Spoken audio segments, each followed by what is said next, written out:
Solo chi è così pazzo da voler cambiare il Veneto forse alla fine lo cambia davvero. Presento il nostro ospite parafrasando una frase di Albert Einstein che lui stesso ha scelto per intitolare il proprio profilo Twitter. Buonasera a Jacopo Berti, grazie per essere qui a Checkpoint. Buonasera a voi, grazie mille dell'invito. Jacopo Berti, candidato per il Movimento 5 Stelle nella regione Veneto, si voterà a fine maggio. Prima di venire a quelle che sono le sue proposte, le chiedo, visto che se la vedrà con la Moretti, con Tosi e con Zaia, in 30 secondi per ciascuno, perché non vanno bene nessuno dei tre? Il minimo denominatore tra di loro è il fatto di prenderci in giro come veneti, raccontarci un sacco di bugie. Questa è una cosa che li accomuna.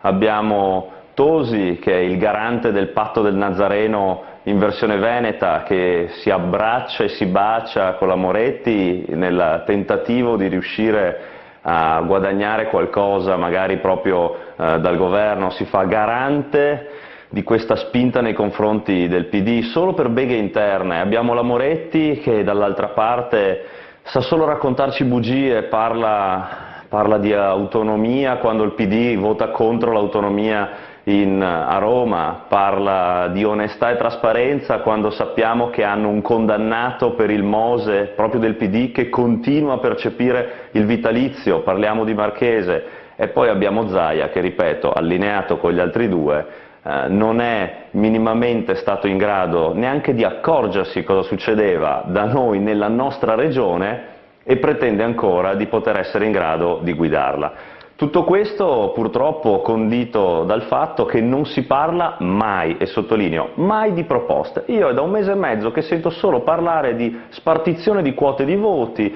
dello 0,2%, dello 0,3%, di alleanze. Non ho ancora sentito una singola proposta. Adesso naturalmente veniamo alle sue di proposte, però ho letto in una sua intervista un'interpretazione interessante, e mi scuserà se rimango sulle alleanze, però anche quelle poi sono importanti per cercare di prevedere la corsa.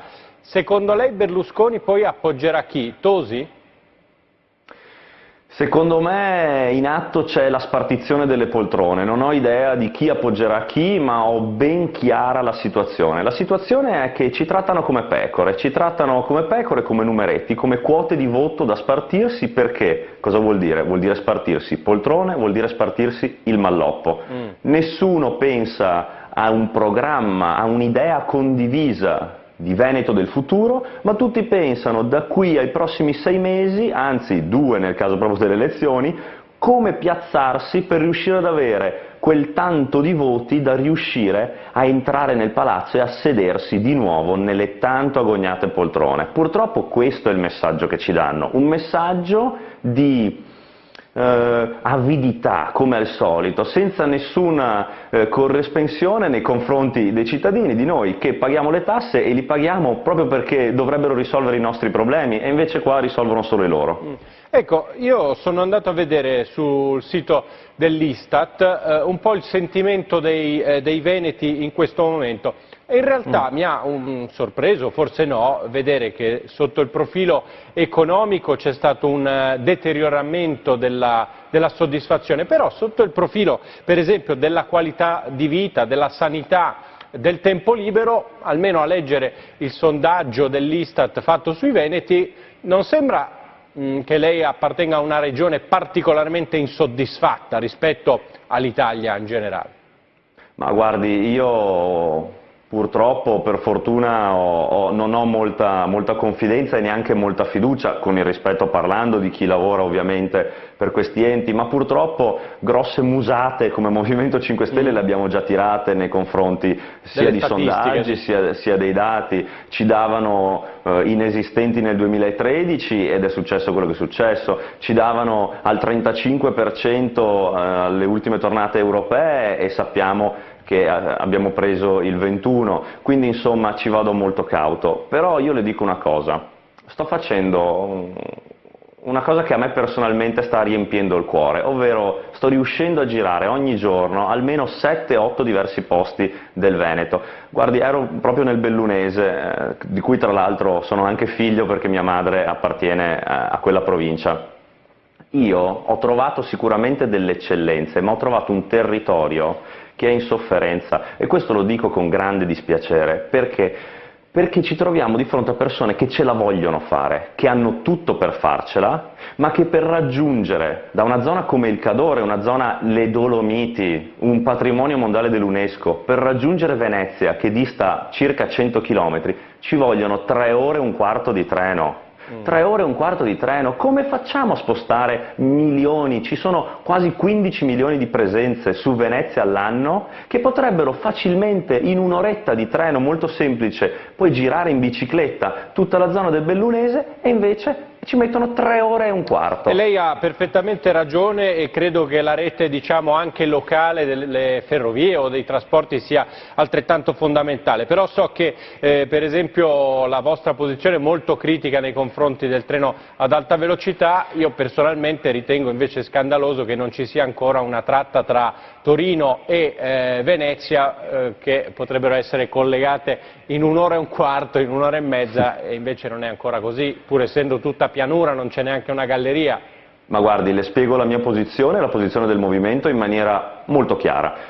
Noi stiamo impegnando circa 5 miliardi di euro per una tratta tra Verona e Vicenza, solo tra Verona e Vicenza, non parliamo fino a Venezia, esatto, parliamo di 5 miliardi di euro, che permetterà di impiegarci circa 5 minuti in treno. Questo andando a deteriorare irrimediabilmente il territorio. Parliamo di una perdita, per esempio, di 300 ettari di Lugana, un'eccellenza che ci rende grandi nel mondo. Bene, con quei 5 miliardi, per unire 2 città, che sappiamo bene la TAV è stata pensata per unire grandi centri abitati, che ne so, Tokyo con Kyoto, sono centinaia di chilometri, ho bisogno di unirle molto velocemente, 20 milioni di abitanti, 15 milioni di abitanti, città, ma volevo concludere. Quindi, esatto, se lei mi parla di una tratta che deve fare neanche 50-60 km, dove non riesce nemmeno a prendere velocità, è un mezzo che non è adatto. Io non sono contro le grandi opere tout court, io sono contro le cose, mi permetta il termine magari un po' forte, ma sono contro le cose stupide, alle cose inutili, ma non lo dice Jacopo Berti, lo dice la Corte dei Conti, che parlando della Pedemontana Veneta, un'altra di queste grandi opere, ha detto che è potenzialmente inutile. Allora, questi 5 miliardi di euro, che quindi ci sono, noi non dobbiamo pensare di collegare con un mezzo potenzialmente inutile 2 centri abitati, perché il Veneto è una realtà diffusa sul territorio. No, però noi dobbiamo permettere... Scusi Berti, mi faccia capire una cosa, ma io per andare da Milano a Venezia, comunque la linea ad alta velocità deve passare pure per Verona, se no non è che posso andare lento lì. Ma io le dico questo, non c'è bisogno dell'alta velocità, perché solamente rimettendo e ammodernando la tratta esistente, con un costo minimo, si parla di alcune centinaia di milioni di euro, noi possiamo permettere a dei treni di viaggiare intorno ai 200 km all'ora. Ora, che bisogno c'è di raggiungere i 300? Io le spiego, mi rispondo anche da solo, perché non si possono raggiungere quei chilometri all'ora. Quindi è un mezzo che non può nemmeno fare quello di cui c'è bisogno. Allora questi soldi usiamoli per unire il delta del Po. Abbiamo una Camargue. Okay? Abbiamo un territorio che è come la Camargue, e l'unica cosa che pensa bene il PD e anche Tosi di fare è di proporre le trivellazioni. Cioè noi abbiamo un territorio che è il nostro oro nero, è il nostro petrolio, cioè noi da questo territorio, se sfruttato, anzi se usato e vissuto nel modo giusto, può dare da lavorare a decine di migliaia di persone. Noi cosa pensiamo di fare? Pensiamo di trivellarlo. Ora, va bene tutto, ma è anche contro il buonsenso questa azione. Senta, perché il Movimento 5 Stelle, diciamo, a livello nazionale è andato bene nei sondaggi, abbiamo già espresso il nostro scetticismo sui sondaggi, ma comunque sembra tenere in maniera molto forte a livello nazionale, e poi invece a livello locale nella maggior parte dei casi è sempre andato molto meno bene? È una questione, a mio modo di vedere, di conoscibilità magari della persona. Io personalmente mi sto andando a incontrare una a una, adesso non voglio esagerare e dire 5 milioni di veneti, ma ci sto lavorando. Sto andando a guardarli negli occhi, a guardarci in faccia e a dirci: sapete cosa c'è? Guardiamoci attorno. Al di là del colore politico, al di là delle idee, io sono giallo, tu verde, tu arancione, qua c'è un'emergenza che prevale su tutto, che è quello di salvare famiglia, territorio e imprese. Quando ci rendiamo conto che solo una battaglia di buon senso, che non ha colore politico, di buon senso, può tirarci fuori da questa situazione, allora in questo momento noi ce la faremo. E io le dico una cosa, girando in questi giorni e guardandomi appunto negli occhi uno a uno con le persone, sento questa grande spinta dietro di me e dietro di tutti noi che sta emergendo. E qual è diciamo appunto, venendo alle proposte, le 2 o 3 proposte più forti che vuole portare adesso qui, per esempio a Checkpoint, insomma? Ma guardi, ci sono 3 proposte fondamentali che sono, diciamo, il primo colpo forte appena saremo in regione. Saranno prima di tutto l'abolizione dei vitalizi, i costi della politica e qui i privilegi vanno azzerati. Lo dico perché sono soldi portati via alle imprese, a chi ne ha realmente bisogno. Parliamo di 13 milioni di euro. Con i 13 milioni di euro risparmiati, abolendo i vitalizi, noi potremmo subito avere il finanziamento per due grandi manovre. Una è la stabilizzazione del microcredito, è un'azione che stiamo già facendo a livello nazionale, si parla di 25.000 euro per ogni imprenditore, per ogni persona che abbia già un'impresa e abbia bisogno di questi 25.000 euro per continuare nella sua attività o per chi voglia iniziare una nuova attività. Teniamo Possiamo tra l'altro far vedere le territorio. immagini anche del Movimento 5 Stelle che diciamo, promuove il programma del microcredito. Prego, finisca pure. Sì, io concludo con la terza manovra. La terza manovra è un referendum per l'autonomia. A me piace dire che prima facciamo e poi parliamo. Abbiamo già ottenuto questo referendum in Lombardia, come Movimento 5 Stelle, bene, ora tocca al Veneto. Un referendum che darà diretta, se vincerà il sì, diretta disponibilità tra i 4 e i 5 miliardi di euro, soldi che potranno essere immediatamente utilizzati per imprese, territorio e famiglie. Senta, io vengo alla storia dei vitalizi, no? Ci sono delle regioni in Italia che hanno già abolito i vitalizi per i consiglieri in carica, il Trentino Alto Adige, il Lazio, la Lombardia, il Molise, la Basilicata, il Friuli Venezia Giulia e la Sardegna, quindi governati sia da PD sia da centrosinistra che da centrodestra. Nessuna regione è finora riuscita ad abolirli anche per gli ex consiglieri, no? Si dice sempre la storia, ormai sono acquisiti. Quello che mi chiedo, in Friuli Venezia Giulia per esempio, governata dal vice segretario del PD Serracchiani, si è tentato con una mozione bipartisan di quantomeno ridurre i vitalizi e il Movimento 5 Stelle si è opposto, ovviamente perché dice no, che ridurre, abolirli, però io non capisco del Movimento 5 Stelle perché intanto non li si riduce, cioè perché guardi, questa posizione massimalista, non si rischia poi sempre di non riuscire a fare nemmeno un pezzettino di quelle cose che vi proponete? Guardi, io le dico questo, purtroppo la truffa semantica è sempre dietro l'angolo. Qua in Veneto si fanno grossi e belli di dire li abbiamo ridotti, bene, li hanno ridotti del 5%, tra il 5 e il 10%, cioè stiamo parlando di poche centinaia di euro su vitalizi intorno ai 4.000 euro, però vanno in TV e dicono ce li siamo ridotti, grazie mille, ti sei tolto 5 euro, me li riduco anch'io per 5 euro, e in più sono anche riusciti a fare ricorso al TAR contro questo taglio. Allora, io infatti non l'ho citato il Veneto tra quelli che l'hanno abolito. Io infatti le voglio dire con serietà, io ho la fortuna di avere dei grandi tecnici che con grande perizia sono riusciti ad andare a trovare il grimaldello giusto per scardinare questo meccanismo.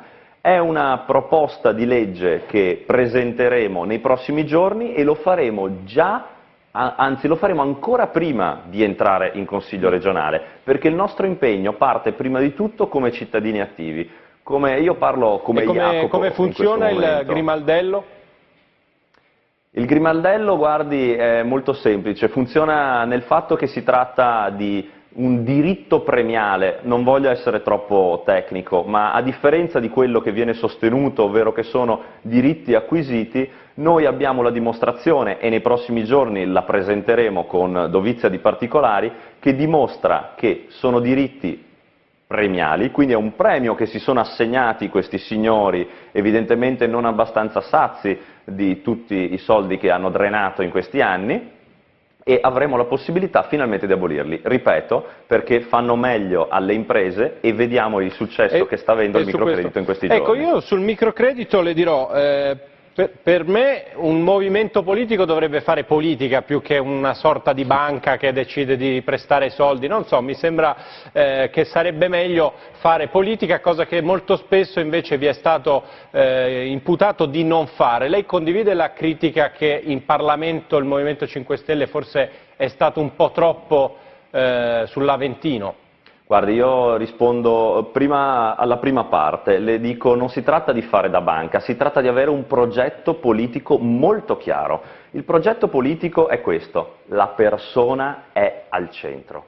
Io se voglio mantenere un ragazzo, i famosi cervelli, se voglio mantenere il cervello sul territorio, cosa devo fare? Devo dargli infrastrutture per poter lavorare bene, quindi prima di tutto una banda larga che oggi sono le autostrade delle idee e delle informazioni.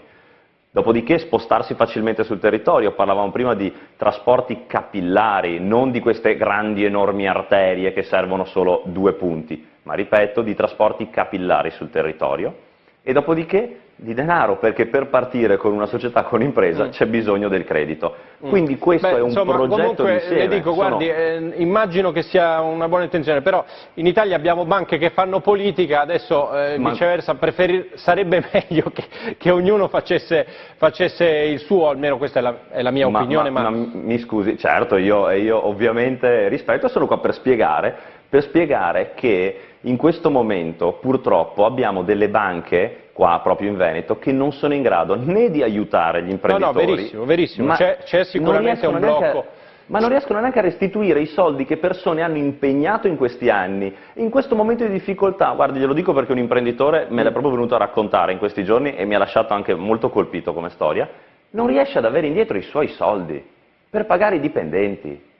Allora, senta, no, assolutamente, sul problema creditizio non c'è nessun dubbio, mi deve ancora quella risposta sulla collaborazione che magari poteva esserci di più, anche con certe parti del Partito Democratico, con certe parti al governo che vi hanno a volte teso ponti su, per esempio, corruzione, riforme. Ecco qua, volevo arrivare giusto a questo. Chiudo dicendo, mi scusi, chiudo il ragionamento sul microcredito dicendo, è anche una gestione... Rapidamente però perché siamo proprio in chiusura. Un secondo, è una gestione anche del denaro pubblico. Quei soldi a noi sono arrivati che in teoria ci spetterebbero, però c'è chi i soldi pubblici se li ruba, e lo vediamo tutti i giorni, e c'è chi invece li ridà indietro alle imprese e ai lavoratori. Questa è la differenza. Dal punto di vista della collaborazione, in questi giorni stiamo proprio parlando del decreto di legge per l'anticorruzione. È stato presentato dal senatore Cappelletti, che è un senatore proprio qua di Vicenza, prima firma Cappelletti. È stato definito questo pacchetto anticorruzione il miglior strumento di lotta alla corruzione e alle mafie, dal procuratore nazionale antimafia. Quindi un tecnico ha definito questa cosa il miglior strumento per combattere le mafie. Bene, non riusciamo a farlo passare. È stato annacquato, è stato smembrato in tanti piccoli emendamenti. Si sta lavorando in commissione, si sta cercando di portare qualcosa a casa. Però ci rendiamo conto che da parte nostra, ripeto, sono fermi là gli emendamenti, non solo gli emendamenti, mi scusi, ma interi pacchetti, e ripeto, anticorruzione, dove i tecnici dicono che sono i migliori. Però diciamo nel vostro DNA la possibilità di fare un compromesso non c'è, cioè o il pacchetto è vostro oppure no. No, questo mi scusi, è un'imprecisione perché il pacchetto poi adesso è a firma Cappelletti Grasso, quindi porta la firma del Presidente del Senato e del nostro Senatore, quindi c'è una condivisione di intenti. Certo che quando vediamo che vengono ridotte in questo spacchettamento con emendamenti del PD le pene, per esempio per lo scambio di voto politico-mafioso del 42%, noi ci fermiamo e diciamo ma perché dobbiamo ridurre le pene del 42% per lo scambio di voto? Io la ringrazio Jacopo Berti, candidato per il Movimento 5 Stelle alla Regione Veneto. Ricordo naturalmente che in questi giorni fino alle elezioni inviteremo e avremo ospite anche Tosi, la Moretti e naturalmente anche Zaia, così come faremo il giro delle altre regioni. Intanto checkpoint.tgcom24.it per rivedere queste e le altre puntate. Grazie ancora a Jacopo Berti e a chi ci ha seguito.